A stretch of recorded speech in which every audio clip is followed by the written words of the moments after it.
ذوق و شوق، علامہ محمد اقبال۔ ان اشعار میں سے اکثر فلسطین میں لکھے گئے۔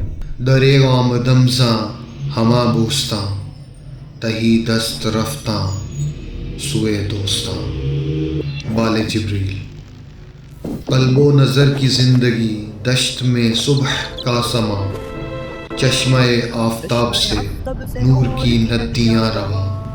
حسن ازل کی ہے نمود، چاک ہے پردہ وجود، دل کے لیے ہزار سود ایک نگاہ کاسیاں۔ سرخ و کبود بدلیاں چھوڑ گیا صحاب شب، کوہ عزم کو دے گیا رنگ برنگ تیل سا۔ گرد سے پاک ہے ہوا، برگ و نخیل دھل گئے، ریگ نواح کاظمہ نرم ہے مثل پرنیاں۔ آگ بجھی ہوئی ادھر، ٹوٹی ہوئی تناب ادھر، کیا خبر اس مقام سے، گزرے ہیں کتنے کارواں۔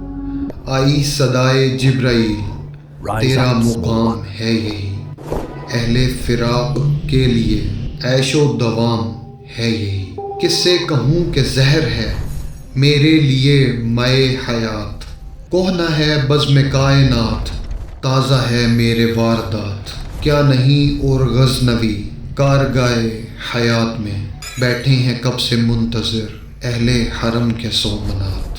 ذکر عرب کے سوز میں، فکر عجم کے ساز میں، نئے عربی مشاہدات، نئے عجمی تخیلات۔